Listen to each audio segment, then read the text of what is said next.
नमस्कार दोस्तों। बेबाक लाइव बिहार झारखंड में आप सभी का स्वागत है। और रात के 9 बजे हैं। प्रत्येक दिन की तरह हम 9 बजे आपके सामने हाजिर हैं और हाजिर हैं एक ऐसे शख्सियत के साथ जिन्होंने बहुत मेहनत की है अपने जीवन में और बड़ा ऊंचा नाम कमाया है। तो आज हम आपको देखिए, हम लोग हमेशा पॉलिटिकल न्यूज़ पे जाते हैं बहुत, मगर कभी खेल पर नहीं जाते हैं। और हम चाहते हैं कि खेल कूद भी एक बड़ा ज़रूरी चीज़ है समाज के लिए, एक युवा के लिए। आपने देखा होगा कि इन दिनों हमारे नए नए खिलाड़ी कितने आगे बढ़ रहे हैं और हम उनको इनकरेज करना चाहते हैं। तो आज हम एक शख्सियत जो है वो है पूर्व विंग कमांडर अरिजीत घोष। एक ऐसा नाम जिसने जेट भी उड़ाया और बल्ला भी लहराया, किताब भी लिखा और कॉलमिस्ट भी हुआ। आउटलुक में ये स्पोर्ट्स के रेगुलर कॉलमिस्ट हैं और क्रिकेट में बहुत बेखूबी अपनी इनिंग खेली है एज ए ओपनर। और इनके पिता प्रोफेसर जेवी घोष भागलपुर विश्वविद्यालय के इंग्लिश के प्रोफेसर रहे। और इनके बड़े भाई भास्कर घोष, वो भी इंडियन इंडियन वो भी रहे वायुसेना। और उसके साथ वो भी क्रिकेट के बड़े खिलाड़ी रहे। दोनों भाई की बड़ी अच्छी जोड़ी थी। और संयोग से अरिजीत भागलपुर के टीएनबी कॉलेज के विद्यार्थी रहे, मगर उन्होंने रणजी ट्रॉफी खेला सर्विसेज से। और सर्विसेज के साथ रणजी ट्रॉफी लगातार खेला। उनका नॉर्थ जोन में भी सिलेक्शन हुआ, विजी ट्रॉफी खेला, इंटर यूनिवर्सिटी खेला, यानी क्रिकेट भी खेला और जेट भी उड़ाया। और लिखा भी, किताब है इनकी एक एयर वॉरियर, ये बड़ी चर्चित किताब है। और उसमें उन्हें बड़े रोचकता से बताया है कि 71 की लड़ाई कैसे हुई, और उन्होंने बारीकी से बताया है। उस किताब पर हम एक दिन अलग से बात करेंगे। आज उस किताब की थोड़ी स्थिति जरूर जानेंगे, उसका थीम क्या है। क्योंकि हमारे लोग जानेंगे कि एक वायुसेना का विंग कमांडर जो वो किताब लिखा उसमें क्या है, वो जानना चाहेंगे। उसके लिए हम एक दिन अरिजीत से रिक्वेस्ट करेंगे कि अरिजीत एक दिन आप आइए और हम लोगों को इस किताब के बारे में बताइए। उसका एक अलग कार्यक्रम करेंगे। और ये बड़ी अच्छी बात है कि आज अरिजीत हमारे चैनल में आए और हम अच्छा फील कर रहे हैं। और अरिजीत बहुत बेखूबी बताएंगे, क्योंकि हम क्रिकेट की बात करेंगे आज। जो क्रिकेट टेस्ट मैच जो आपका नीरस होता जा रहा है, मगर एकाएक जो ओवल में पांचवा और अंतिम क्रिकेट टेस्ट मैच हुआ, इतनी रोचकता से भरा था और इतना एक्साइटमेंट था कि ऐसा लगता था कि वनडे क्रिकेट का आज परिणाम आने वाला है। और उस मैच में 6 रनों से जीत हुई थी भारत की, जो कि बहुत, मुझे नहीं लगता है कि टेस्ट मैच में 6 रनों की जीत किसी की हुई है या नहीं, वो अरिजीत बताएंगे। और साथ ही साथ सिराज अहमद ने 32 विकेट लिए, इस पूरे 23 विकेट लिए इस पूरे टूर्नामेंट में। और शुभम गिल की एक अच्छी कप्तानी हुई। और बहुत दिनों के बाद वनडे इंटरनेशनल T20 पर ये टेस्ट मैच हावी दिखा। और लोग एक दिन पहले से पूछने लगे, चर्चा हुई कि कल क्या होगा। अर्जित, आपका स्वागत है। और आज आपकी ज़्यादा सुनेंगे, हम थोड़ा कम बोलेंगे। तो आप बताएं कि आप कैसा महसूस कर रहे हैं। आप तो दिखते हैं बार बार, और आपका जो जीवन है बहुत कारगिल में भी मुझे लगता है कि आपने अपनी सेवा दी। तो अब आप बताएं कि ये जो टेस्ट मैच हुआ है, ये टेस्ट मैच में आपने आउटलुक में भी लिखा है, आउटलुक में हम लोगों ने पढ़ा है और हमेशा पढ़ते हैं, तो आप बताएं इसके बारे में। बहुत अच्छा भैया आपके शो पे आके, एंड ये मेरे लिए एक बहुत गर्व की बात है कि आपने मुझे बुलाया है इस शो पे आज। और जहाँ तक इंडिया इंग्लैंड की सीरीज की बात है, ये वाली जो सीरीज हुई है, इतना एक्साइटिंग टेस्ट मैच क्रिकेट शायद बहुत सालों के बाद, बहुत दशकों के बाद इतना एक्साइटिंग टेस्ट मैच क्रिकेट हुआ होगा। और ये एक बहुत बड़ा टेस्ट क्रिकेट के लिए एक बहुत बड़ा इसका मतलब फायदा हुआ कि इस तरह का क्रिकेट खेला गया पिछले 5 टेस्ट मैचों में, कि हर एक टेस्ट मैच 5वें दिन तक गया, और इवन एकदम लास्ट वाले सेशन में तक भी ये नहीं पता चल रहा था कि कौन सी टीम जीतेगी। तो ऐसा सीरीज तो शायद ही कभी हुआ होगा इससे पहले। मुझे जहां तक ध्यान है, एक वेस्ट इंडीज और ऑस्ट्रेलिया की सीरीज हुई थी 1961 में, जिसमें रिची बेनो और फ्रैंक वारेल कैप्टन थे वेस्ट ऑस्ट्रेलिया और वेस्ट इंडीज के, जिसमें पहला टाइड टेस्ट हुआ था। वो वाला सीरीज कुछ इस तरह का था, और उस सीरीज में भी इसी तरह से फाइट्स होती रही, अप एंड डाउन होता रहा, कभी ऑस्ट्रेलिया जीती, कभी वेस्ट इंडीज जीता, इस तरह से वो भी सीरीज इतना ही एक्साइटिंग हुआ था। उसके बाद उसी के बराबर का मुकाबले का सीरीज ये वाला इंडिया इंग्लैंड का रहा है। तो ये तो बहुत ही ज्यादा, इससे पूरे टेस्ट मैच का, जो लोग टेस्ट क्रिकेट के बारे में जो सोचते हैं या जिस तरह से सोचते हैं कि बोरिंग है, 5 दिन तक होता है, किसके पास इतना समय है, अब ये सारी बातें एकदम से मतलब खत्म हो गई कि टेस्ट क्रिकेट भी कितना एक्साइटिंग हो सकता है, कितना मतलब आप अगर देखना शुरू करें तो आप पूरी दिन टीवी के सामने बैठ करके आप देख सकते हैं, आपको किसी भी मोमेंट पे आपको बोर नहीं लगेगा। तो ये एक बहुत अच्छी चीज हुई है टेस्ट क्रिकेट के लिए, क्योंकि जो टेस्ट क्रिकेट है, जो ये डेज का जो जिसको मैच हम लोग कहते हैं, डेज क्रिकेट कहते हैं, 5 दिन खेला जाता है, रेड बॉल से खेला जाता है, ये जो क्रिकेट है ये असली क्रिकेट है। इसमें आपको क्रिकेट का एक्चुअल जो टेक्निक है और जो अप्स एंड डाउन्स हैं, जो मेंटल स्ट्रेंथ चाहिए क्रिकेट खेलने के लिए, वो सब टेस्ट क्रिकेट में ही आपको दिखता है, क्योंकि इसमें इतना ज्यादा समय लगता है, समय देना पड़ता है, कमिटमेंट देना होता है, डिटर्मिनेशन, मेंटल स्ट्रेंथ, ये सब टेस्ट क्रिकेट में ही मिल पाता है।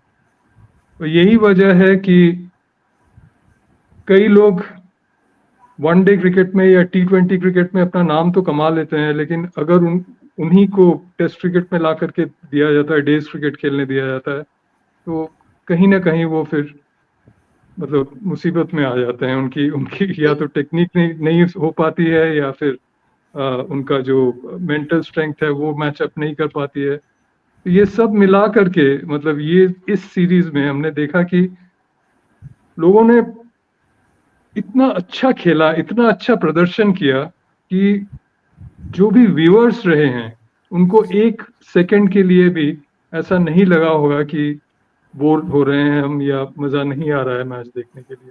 तो ये एक टेस्ट क्रिकेट के लिए एक बहुत अच्छी बात हुई है। और मेरे ख्याल से आप अगर ग्राउंड्स भी देखे होंगे टीवी पे, तो हर एक दिन, इवन जो लास्ट डे था जबकि 35 रन बाकी थे, पिछले 5th डे को, 5th टेस्ट मैच के 35 रन केवल बाकी थे, उस दिन भी पूरा ग्राउंड भरा हुआ था, मतलब एकदम खचाखच भरा था। वो आधे घंटे के लिए या 40 मिनट जितना भी मैच उस दिन होना था, वो देखने के लिए भी पूरी क्राउड आई देखने के लिए, जो कि एक बहुत बड़ी बात है कि अपना पूरा वो मतलब समय निकाल करके, अपना पूरा एफर्ट लगा करके लोग वो आधे घंटे या 40 मिनट का टेस्ट मैच देखने के लिए पूरा स्टेडियम भर दिए आकर के। तो ये तो मतलब एक बहुत बहुत अच्छी बात हुई है टेस्ट क्रिकेट के और लिए। इसमें इंग्लैंड की टीम ने भी बहुत अच्छा फाइट किया, बहुत शानदार क्रिकेट खेला इंग्लैंड की टीम ने भी। और अंत में आपने देखा कि उसका जो अंतिम बल्लेबाज आया उसका हाथ फ्रैक्चर था, मगर उसने टीम के लिए वहाँ पे उसके दर्द भी हो रहा था और वो लगातार 1 रन किसी तरह से लास्ट बॉल में लेने के लिए दौड़ पड़ता था और एक्साइटमेंट था और लोग चुपचाप देख रहे थे कि क्या होगा, जिस तरह से कभी-कभी वनडे में मैच फँसता है। मगर अर्जित एक चीज़ पूछना चाहता हूँ कि टेस्ट क्रिकेट से ही बड़े-बड़े खिलाड़ी निकले, जैसे सुनील मनोहर गावस्कर निकले, सचिन तेंदुलकर निकले, विराट कोहली निकले और ये सारे लोग तो टेस्ट क्रिकेट खेलने के बाद ही एक ऐसा मुकाम पाए जो स्टारवर्ड हो गई क्रिकेट की। तो टेस्ट क्रिकेट तो एक बारीकी वाली क्रिकेट होती है, टेक्निक वाली क्रिकेट होती है, टेम्परामेंट वाली क्रिकेट होती है। क्या कहते हैं आप उसमें? बिल्कुल सही कहा आपने। टेस्ट क्रिकेट एक्चुअली मतलब आप किसी भी क्रिकेटर से पूछ लीजिए, वो आपको यही बताएंगे कि जो डेज की क्रिकेट है, जो रेड बॉल से खेले जाने वाली जो क्रिकेट है, वही असली क्रिकेट है। क्योंकि उसमें आपका टेक्निक, आपका टेम्परामेंट, जैसे आपने कहा, आपकी मेंटल स्ट्रेंथ, ये सारी बातें सामने आती हैं और उसके बिना आप ये क्रिकेट नहीं खेल सकते। आप T20 क्रिकेट 20 ओवर का मैच होता है, हर एक, अगर आप बैटिंग करते हैं तो आपको शायद, अगर आप अच्छा भी किसी इनिंग्स में खेलेंगे तो 8 से 10 ओवर तक बैटिंग करेंगे ज़्यादा से ज़्यादा। अगर आप बॉलर हैं तो आप 4 ओवर बॉलिंग करते हैं, बस दैट्स ऑल। और वो भी पूरे 4 ओवर आप एक स्पेल में नहीं करेंगे, पहले आप 1 ओवर करेंगे या 2 ओवर करेंगे, फिर आपको दूसरे स्पेल में लाया जाएगा, तो इस तरह से होता है। टेस्ट क्रिकेट में उसके अगर कंपैरिजन में आप देखें, टेस्ट क्रिकेट में लोग 35 ओवर 40 ओवर बॉलिंग करते हैं। मोहम्मद सिराज इस सीरीज में 185 ओवर बॉलिंग किए हैं, जो कि मतलब फॉर अ फास्ट बॉलर, मतलब आप सोच सकते हैं कि कितना स्टेमिना, कितना मेहनत लगा होगा कि 185 ओवर उन्होंने बॉलिंग डाला उस स्पीड पे, उस पेस पे और उस कंट्रोल के साथ। लास्ट तक उन्होंने final day, fifth test match के, अगर आप देखे होंगे, कितनी अच्छी बॉल उनकी स्विंग हो रही थी, कितनी अच्छा गिर करके मतलब ऑफ द विकेट अंदर कट होकर के बॉल आ रही थी। तो मतलब मैं ये कहना चाहता हूँ कि ये जो हम हिंदी में कहते हैं ना, लंबे रेस का घोड़ा, ये वाली जो क्रिकेट है, ये लंबे रेस के घोड़ों के लिए है।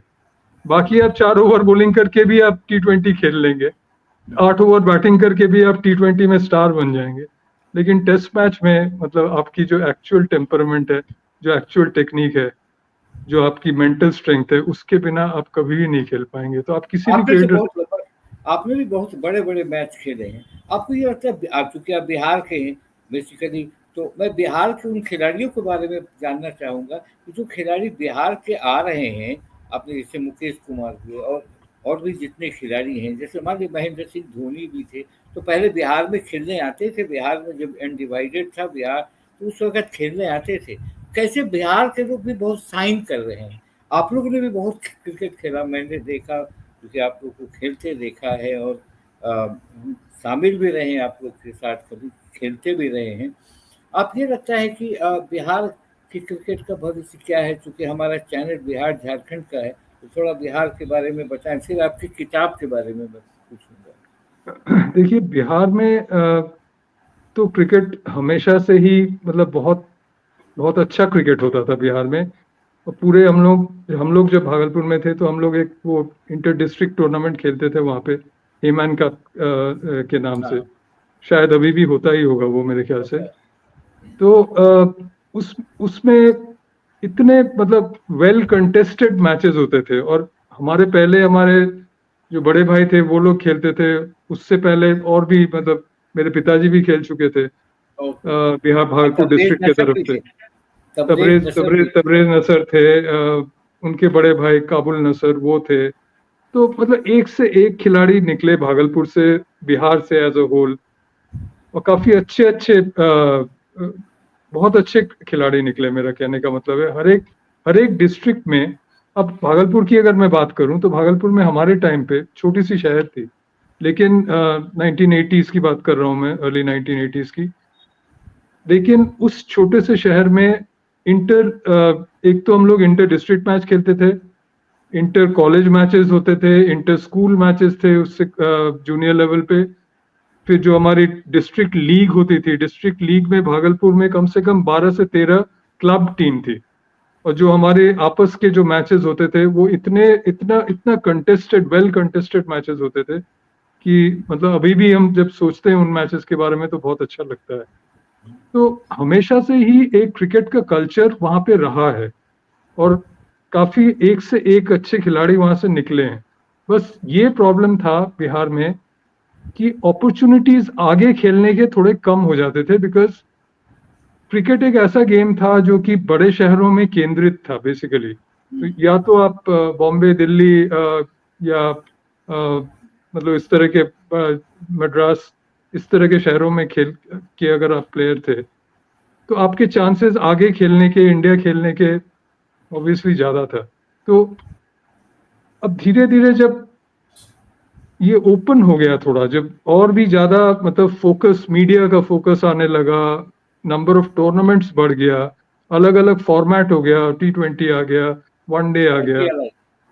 IPL आ गया, तो लोगों के अपॉर्चुनिटीज, खेलने के अपॉर्चुनिटीज बहुत बढ़ गए जो कि हमारे टाइम में नहीं था वहां से। तो इसलिए उस टाइम के जो बिहार क्रिकेटर्स थे उनके लिए आगे खेलने के मतलब जो चांसेस थे वो बहुत लिमिटेड थे। वेरएज आज के जो प्लेयर्स हैं उनके लिए बहुत सारे अपॉर्चुनिटीज हैं, बहुत सारे प्लेटफॉर्म्स हैं जहाँ पे वो अपना गेम को दिखा सकते हैं और अपना करियर को आगे बढ़ा सकते हैं। ये वजह है कि आप अभी देखिए बिहार से मुकेश कुमार का आपने जिक्र किया, आकाशदीप जो अभी लॉर्ड्स टेस्ट मैच में 10 विकेट हाँ, लेकर के इंडिया टीम को जिताए थे, वो भी बिहार के हैं, सासाराम के हैं। और इसी तरह से अभी वैभव वैभव सूर्यवंशी हैं जो कि इंडिया ए टीम से अभी खेल रहे थे इंग्लैंड में, और जूनियर लेवल पे बहुत नाम किया है उन्होंने। IPL में 100 भी किया, बहुत कम बॉलों में 100 कर दिया था। तो इनका इनका भी बहुत मतलब उज्जवल भविष्य नजर आ रहा है अभी। तो मेरे ख्याल से अभी तो बिहार से बहुत सारे क्रिकेटर्स उभर के आ रहे हैं जो कि देश के लिए काफी अच्छा कर रहे हैं। ईशान किशन ने भी तो खेला बिहार ईशान में। किशन ऑब्वियसली, यस, हाँ, ईशान किशन बिल्कुल, वो भी बहुत अच्छे ये खिलाड़ी हैं। ये ये ये जो हमारे लोग हैं, हमारी जो सुविधाएं हैं, चूंकि बिहार में भी क्रिकेट एसोसिएशन अभी भी जोड़द्रम में है, दूसरे स्टेट में जाकर खेलते हैं और वहाँ से वो फिर छलांग लगाते हैं। तो आपने भी, अब मैं आपके बारे में भी कुछ बोलना चाहूँगा, चूंकि सर्विसेज के बड़े बड़े मैचेस खेले हैं आपने, और मुझे लगता है कि आप BCCI के लेवल बी कोच भी हैं, और बिल्कुल। लेवल बी रेफरी भी हैं। तो आप हाँ, जैसे कोच, जी जी, आप जैसे कोच हैं, तो कभी लगता है आपको कि कभी कभी समय निकाल कर बिहार के लोगों को, बच्चों को कुछ टिप्स दिया जाए, कुछ बताया जाए, इसके बारे में अरिजीत आप थोड़ा ब्रीफ में बताएं, तब फिर मैं किताब पढ़ाऊँ। बिल्कुल। एक्चुअली देखिए, बिहार से तो मतलब बिहार में मैं पला बड़ा हुआ हूँ, क्रिकेट खेलना सीखा वहाँ वहाँ से। अब ये बात अलग है कि वहाँ पे भी उस टाइम पे ये प्रॉब्लम था कि अब भागलपुर में हम लोग थे, तो भागलपुर से आगे बिहार स्टेट के लिए खेलना, रणजी ट्रॉफी खेलना थोड़ा मुश्किल था क्योंकि अपॉर्चुनिटीज कम थी भागलपुर के लड़कों के लिए, या जो और छोटे शहर के लड़के थे, रांची, धनबाद, उनके लिए भी।